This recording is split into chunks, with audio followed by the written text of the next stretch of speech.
Sarah Mitchell clenched the wheel of her Ford pickup as the Montana storm swallowed Highway 287 in a swirling tunnel of white fury. It was February 5th, the same date.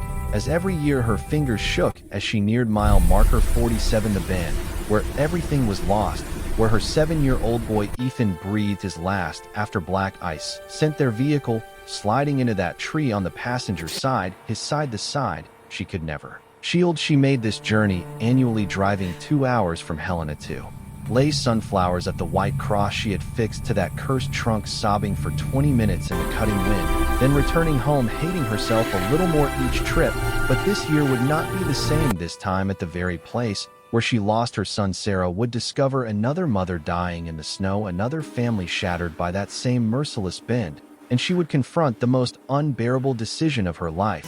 What unfolded next would alter everything Sarah believed about sorrow, about blame, and about whether a broken soul could ever be repaired again. If stories like this touch you, please subscribe to Nature Clash. Every subscription helps us bring more remarkable accounts of unbreakable bonds in the wild and strengthens a community of people who believe love endures. All your support ensures these powerful true stories reach those who need them most. Sarah had walked away from the wreck with scrapes. Ethan passed 3 hours later in the hospital while she held his small fingers and begged God for an exchange, for a rewind, for anything but the truth crushing her chest. 3 years of counseling sessions where Dr. Helen posed gentle inquiries Sarah could never face. 3 years of her ex-husband insisting she was not responsible before he finally left because he could no longer witness her collapse. 3 years of certainty that she was to blame. She had been driving. She had missed the ice she had taken there. The snowfall thickened as Sarah pulled onto the shoulder at 4:14 in the late afternoon, the precise moment of the crash. She seized the sunflowers from the passenger seat, the same kind Ethan adored, the ones he would pluck from their garden and hand to her with gap-toothed smiles that made her heart ignite with happiness she believed she would never feel again. She stepped toward the white cross fastened to the pine tree, her boots sinking into new snow, her breath forming pale clouds in the icy air. Then she noticed them 20 meters from the cross, on the same shoulder where the ambulance had sat while medics tried desperately to save her dying child. Something stirred in the drifts. A wolf, large gray-silver, curled on her flank, with 2 tiny cubs pressed into her belly, shivering uncontrollably. The mother wolf's ribs rose and dropped in erratic jolts. Severe hypothermia.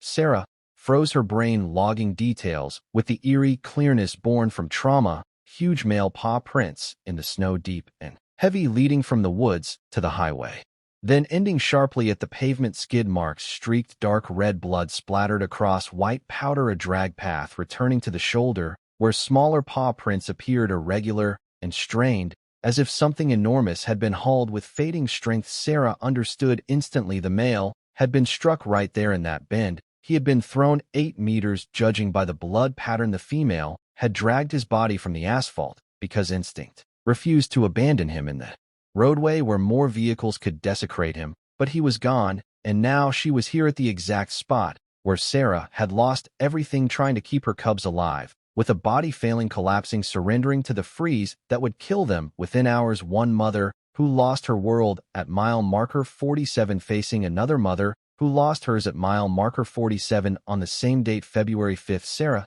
dropped to her knees in the snow, the sunflowers slipping from her grasp. The cubs, twin males, likely 8 weeks old, tried to feed, but their mother had nothing left. They were so weak their whines barely rose above the wind. The mother wolf lifted her head with terrible effort, her golden eyes locked onto Sarah's. There was no terror there, no menace, no warning. There was something far heavier, acceptance, surrender. She was fading, and she knew it, but the cubs required saving. Sarah's mind tore through options. She could return to the truck, call Montana Fish Wildlife and Parks. They might arrive in 2, possibly 3 hours in this storm, but in these temperatures with hypothermia this advanced, the wolves would perish. She could drive away, leave it behind, like she tried to leave her own agony behind, pretend she saw nothing, not her burden, not her duty. Then Sarah noticed something that crushed her entirely. The mother wolf had not merely shielded the cubs against the snow. The paw marks revealed another truth. She had used the last of her strength to pull them 3 meters nearer to the road, nearer to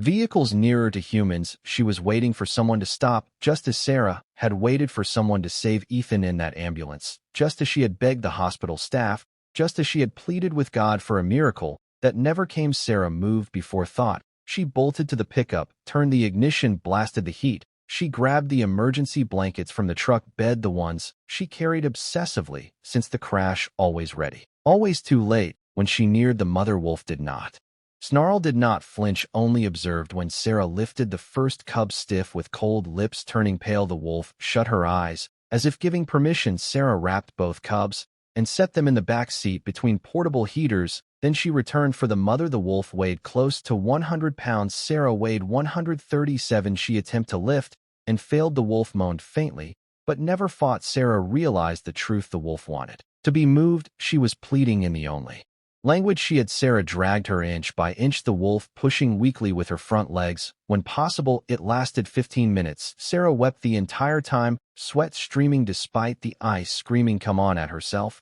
and the wolf and God and Ethan and anyone who might hear. When she finally got the wolf into the back beside the cubs, Sarah collapsed into the driver's seat, hands trembling so hard she barely turned the key. She glanced in the mirror. The wolf had managed to angle her head toward the cubs, her tongue brittle and dry, touched them lightly, her eyes drifting closed, then open, resisting the darkness. Sarah drove forward toward Missoula, toward the emergency veterinary center 40 minutes away. Through a whiteout, she drove with tears flooding her cheeks, whispering, "Hold on, stay with them. Do not leave, do not leave." She could not tell if she spoke to the wolf or to Ethan's memory or to her own spirit. The wipers struggled against snow that felt like the world wanted to bury everything.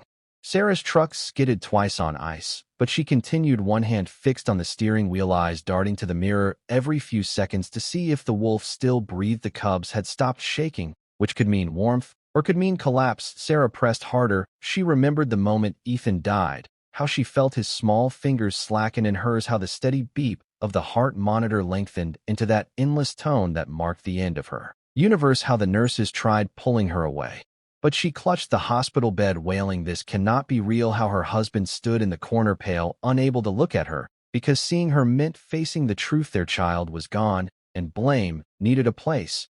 And she had been driving. Sarah had spent 3 years convinced she did not deserve joy again, did not deserve rest, did not deserve forgiveness. But somewhere in the last hour, hauling a dying wolf through snow at the site of her worst memory, something within shifted. She did not know what. Yet she only knew that if these wolves died, something inside her would die too, something deeper than what was already shattered. Dr. James Reardon was locking the Missoula Emergency Veterinary Clinic when he heard tires sliding in the lot. It was 7:45 on a silent Tuesday night. He watched a woman leap from a truck coated in snow, shouting, "I need help immediately." When he opened the back door, he froze, a wolf, 2 cubs, all in critical hypothermia. "You know I have to notify Fish and Wildlife," he said, already pulling a gurney inside. "I know," Sarah shouted, aiding him in lifting the wolf, "but first you save them for the next 4 hours." Dr. Reardon worked with intense focus. The mother wolf recorded a core temperature of 89.6 degrees Fahrenheit. It should have been 100.4. Severe dehydration, extreme malnutrition. She had not eaten in days. Every nutrient in her body sacrificed to feed the cubs. He applied warm fluids, heated blankets, heart monitors. The cubs measured 91 degrees, profound low blood sugar. The smallest delicate and gray, showing early pneumonia in his lungs. Sarah never left the room. She sat on the tile watching every movement. When the wolf jerked violently once as her body battled shock, Sarah screamed and gripped Dr. Reardon's wrist. "Do something." He was already acting. Dextrose injection, additional warming methods. He had treated hundreds of animals in 15 years. He had never seen someone fight this fiercely for wolves she had discovered only hours earlier. At 11:30, the heart monitor on the mother wolf finally steadied. At 12:15, the cubs no longer shook from the cold. At 1 in the morning, the wolf opened her eyes. She saw Sarah. She saw her cubs resting in a heated incubator beside her. She shut her eyes once more, but this time in comfort instead of agony. Dr. Reardon lowered himself onto the floor beside Sarah. "Both drained Fish and Wildlife arrives in the morning. They will transfer them for rehabilitation. You saved them, but you understand you cannot keep them." Sarah gazed at the resting wolf. "I only needed them to survive." "Why did you do this?" Dr. Reardon asked softly. "Wolves on a roadside. Most people would have driven past." Sarah stayed silent a long time. Then, with her eyes fixed forward, she said, "My son died on that bend 3 years ago today. I was behind the wheel." Dr. Reardon offered no response. There was nothing to offer. "I could not save him," Sarah continued, voice shaking.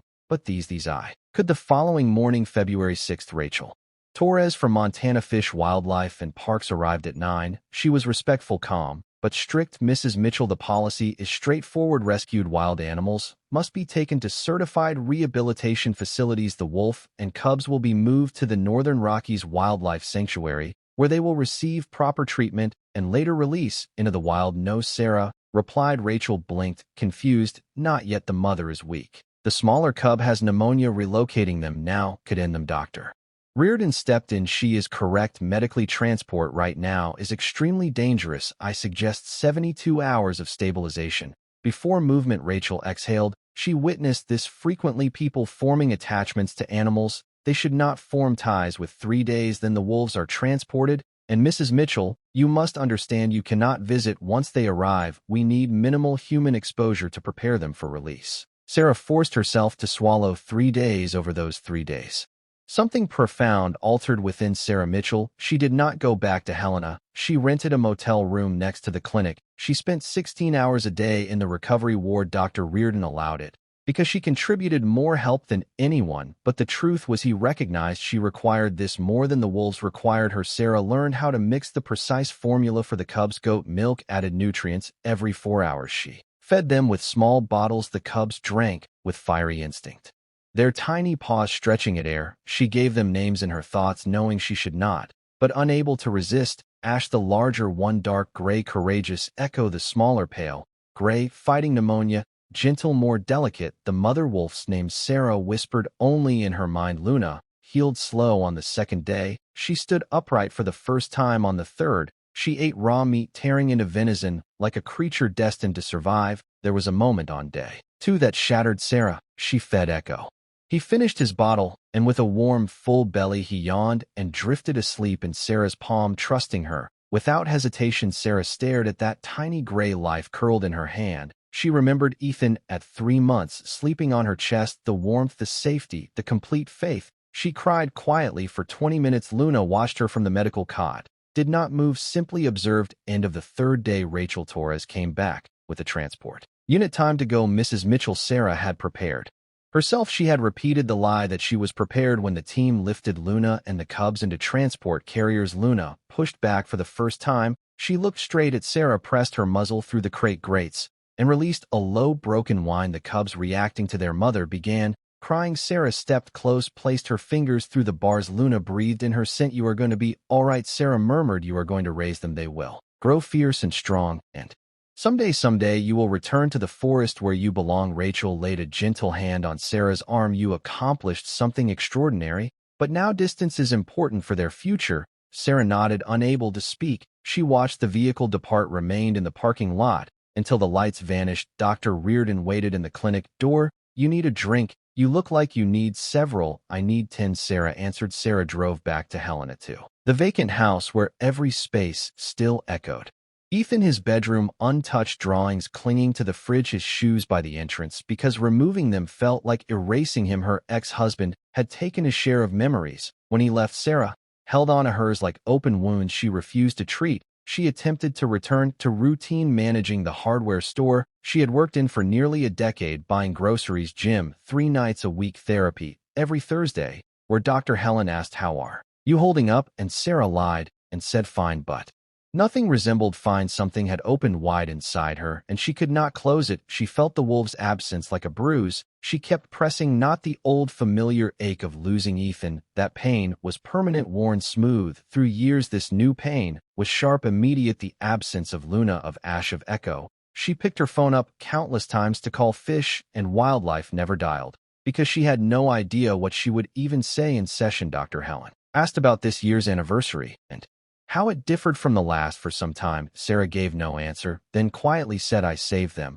but now it feels like I lost them too. Is that strange? It is not strange, Dr. Helen said kindly. You attached your grief to their survival. Saving them was saving a part of yourself. Losing them is layered. Sarah nodded, but did not mention the yellow eyes she saw in dreams, did not mention waking, reaching for animals that were not there, did not mention the house felt more hollow than it had in 3 Years 5 weeks after leaving the wolves at the sanctuary, Sarah was eating dinner alone, instant noodles again. Because cooking for one seemed pointless, her phone rang. Unknown number. Hello, Mrs. Mitchell. This is Rachel Torres from Fish and Wildlife. Sarah's heart plummeted. Something happened. They died. Echo died. The pneumonia returned. I should have stayed. I should have insisted. The wolves are alive, Rachel answered, quickly sensing her dread. Thriving, actually. Luna has fully recovered. The cubs are growing fast. But there is an issue. What issue? Luna is not bonding with other wolves. The sanctuary has 2 rescues. They attempted to integrate them, required process, but Luna becomes defensive, overly protective of the cubs. She keeps them separated, blocking them from learning pack skills. She isolates them, just the 3 of them. Sarah felt unease settling. What does that imply? It implies we likely cannot release her to the wild. A mother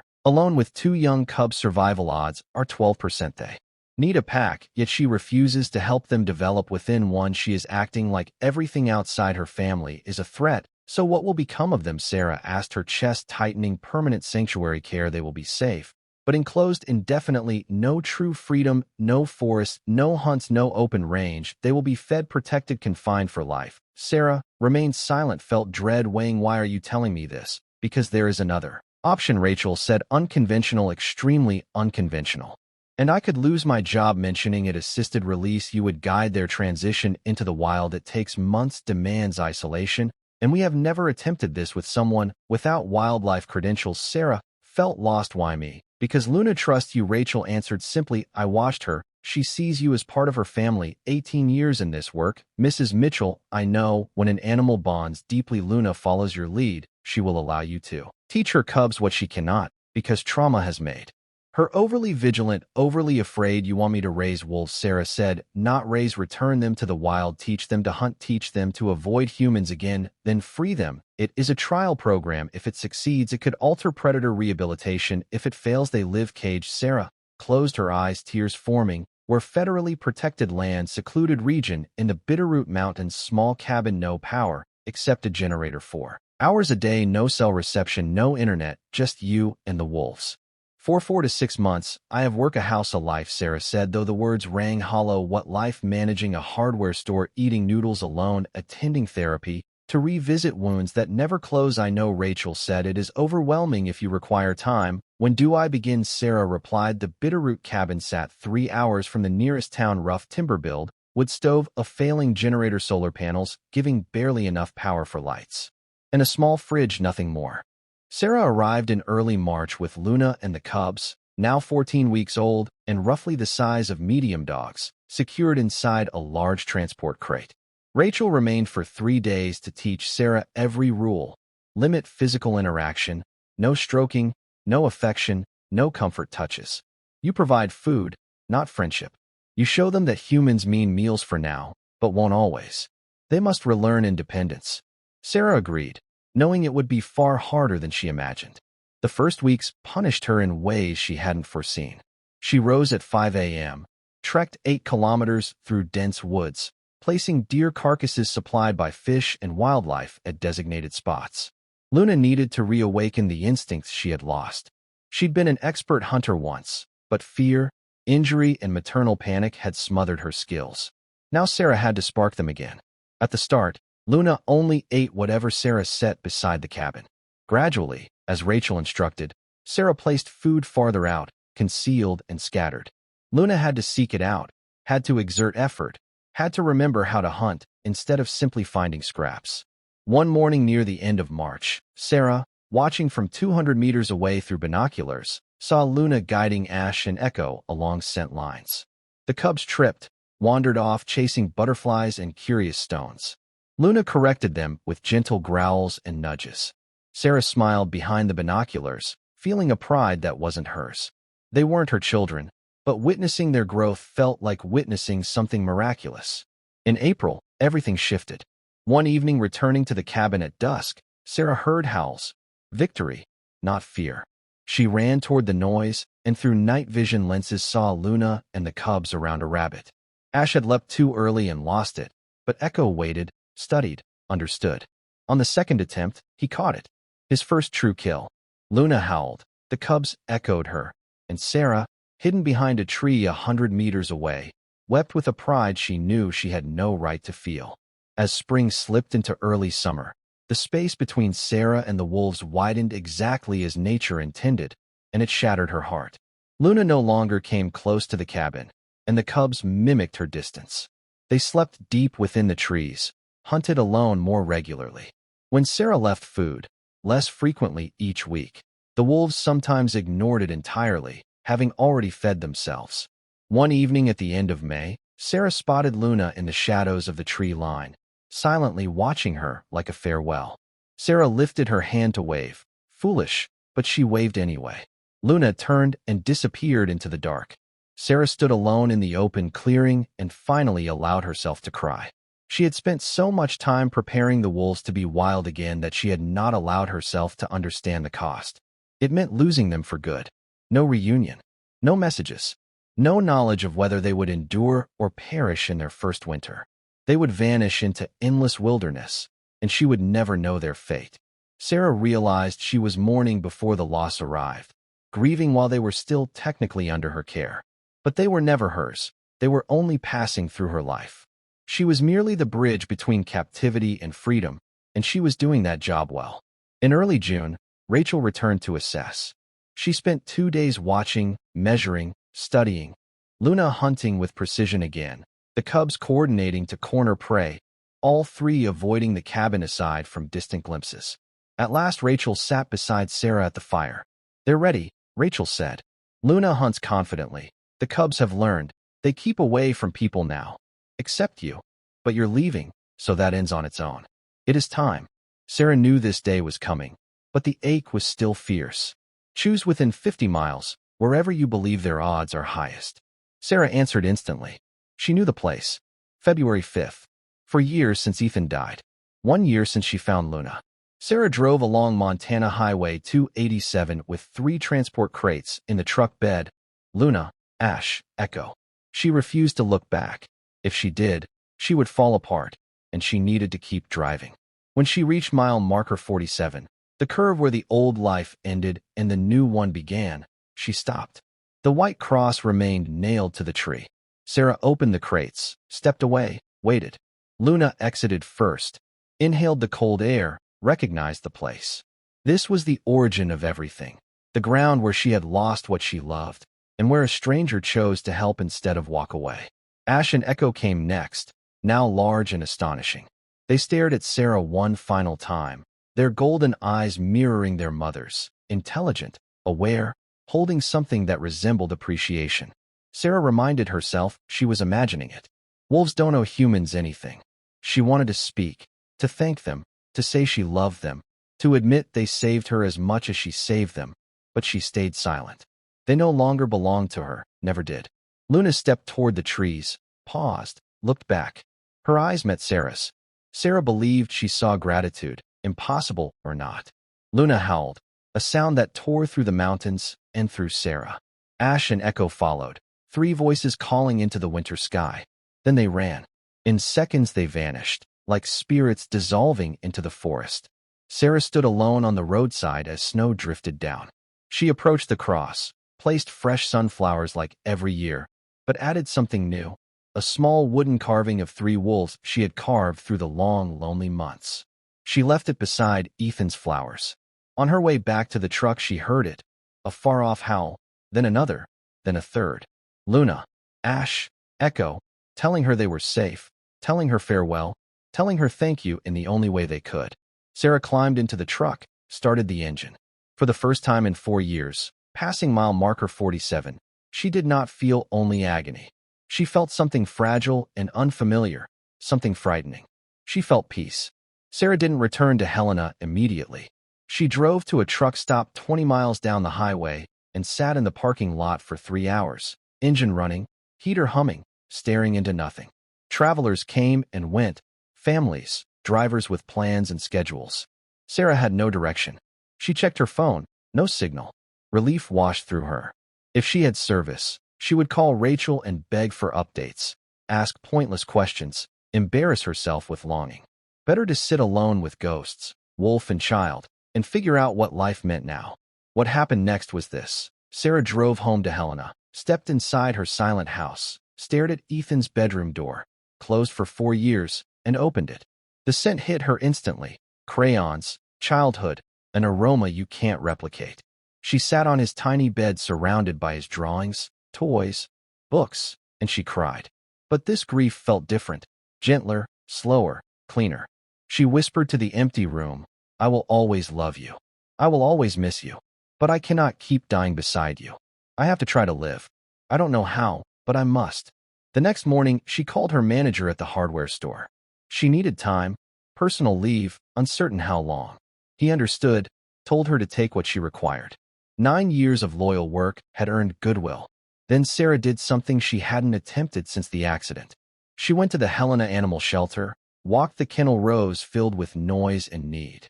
In the back corner, she saw an older black lab mix, perhaps 8 or 9, muzzle grade, quiet, unmoving.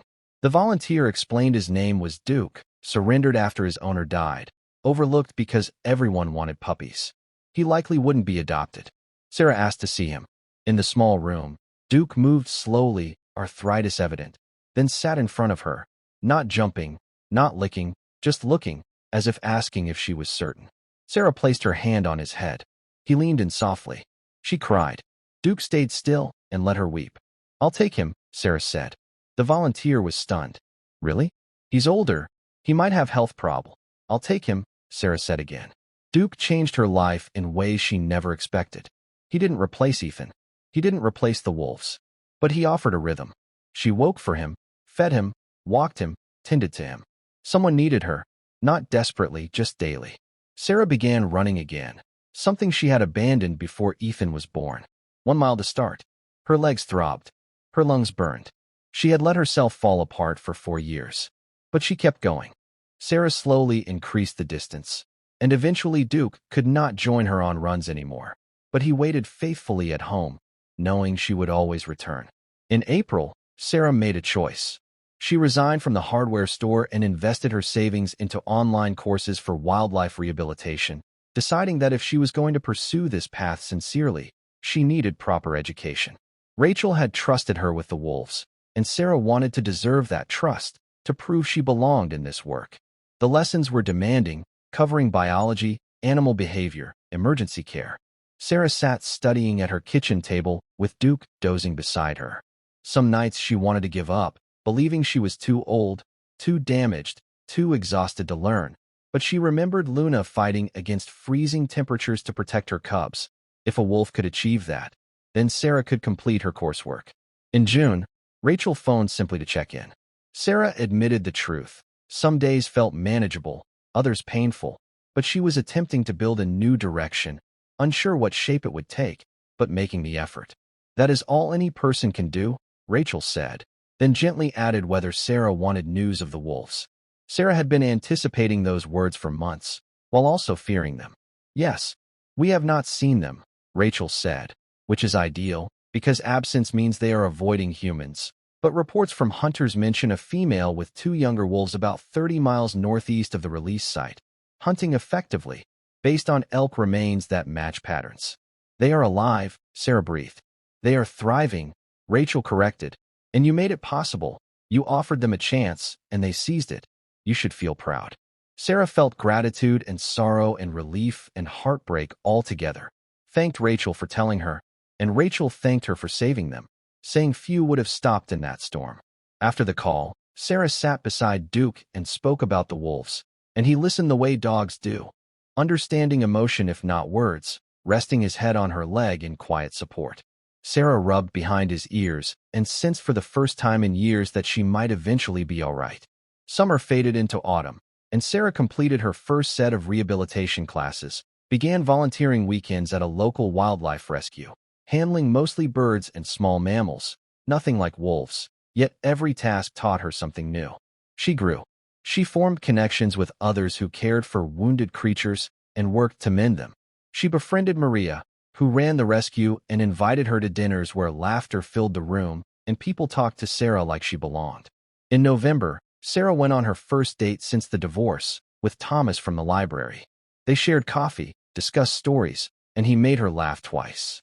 Driving home, she felt guilt, like happiness betrayed Ethan, but Duke waited for her evening walk, and Sarah realized Ethan would have wanted her laughter, remembering how he loved to make her smile. She cried that night, but it felt different, healthier. In December, Sarah decorated for Christmas again, just a modest tree and a few lights, but it mattered. Duke seemed puzzled by the tree, but accepted it. On Christmas morning, she ate pancakes, watched old films, and almost felt normal, almost peaceful. January arrived, and she passed her wildlife rehabilitation certification. Rachel sent flowers with a note saying she believed in her success. Sarah placed the framed certificate in her kitchen, her first achievement in years that was about rebuilding instead of surviving. When February 5th came, 5 years after losing Ethan, she woke with familiar dread, that date that divided her life, but this time felt altered. She had lived through 4 anniversaries submerged in sorrow, and this one she remained upright. She drove to mile marker 47 like every year, brought sunflowers like always, but she also brought the wolf carving from last year and a new carving with 4 wolves, one for Ethan because he would have adored this journey and begged for its retelling. Sarah placed the flowers and carvings beneath the tree and stood in the gray quiet of February, the road humming nearby. She spoke to Ethan as she sometimes did, explaining about the wolves, about Duke, about school, about learning to exist again. "I am not all right," she said softly, "and I do not know if I ever will be. But I am better. I am trying. I hope that means something. I hope you would be proud. I hope you understand I will always love you and always miss you. But I must continue living. I must attempt it." She turned toward her truck and froze, noticing across the highway, partly hidden among the trees, 3 wolves standing motionless, watching her. The center figure taller, the others nearly as large. Sarah's heart halted. Luna, Ash, Echo. It seemed impossible, improbable, absurd, 30 miles away, endless forest, no reason for them to be here. Yet something deeper than logic told her they were. They were here because this place mattered to all of them, the place where their paths collided, where tragedy and hope intertwined. Luna, if that's who it was, stepped forward once, with her nearly grown offspring beside her, observing Sarah with no fear, only recognition. Sarah lifted her hand and whispered thank you for giving her purpose, for showing her that broken creatures could mend with time and will. The wolves lingered, then Luna turned, Ash and Echo following, disappearing into the trees as if they were made of mist. Sarah stood alone while traffic passed, unaware of the wonder unfolding behind them. She climbed into the truck, gripping the wheel, tears streaming, but smiling through them. She drove back to Helena, to Duke waiting inside the door, to a life that was modest and quiet but hers, to a future uncertain but possible, to the continued work of healing gradually, accepting that grief transforms rather than vanishes, becoming something you can carry instead of something that crushes you. Sarah understood something she had learned over the past year, from the wolf collapsing in snow who refused to abandon her cubs, from 2 newborn wolves who survived through instinct, from an aging dog who needed care as much as she did. Survival is not frailty. Continuing on after devastation is not disloyalty. Creating a new life from ruin is not forgetting. It is honoring. It is declaring that the love mattered enough to continue forward. On the drive home, Sarah stopped for coffee, sat by the window, watched strangers with ordinary struggles, and realized she might someday feel like one of them. Not soon, but eventually. She would never be the person she was before. That version vanished with Ethan. But perhaps this new Sarah, damaged yet determined, could rediscover joy, could smile without remorse, could coexist with grief rather than be destroyed by it. She thought of Luna racing through the wilderness 30 miles away, teaching her young to hunt, to prosper, to live wild and unstoppable despite all they endured, and believed that if Luna could do that, then she could as well. Different journeys, different bodies, identical truth. You endure by moving forward one step at a time, by accepting support, by choosing daily to continue when giving up would be simpler. Sarah finished her coffee, returned home, fed Duke, cooked, did chores. The simple tasks that once felt meaningless now felt triumphant. She was alive. She was trying. That was enough for today. Tomorrow she would try again, and the next day, and the next, slowly constructing a new life from the remnants, just as Luna had, just as the wolves had, just as every wounded creature does when it chooses to heal. Sarah Mitchell was learning to live once more, and that was everything.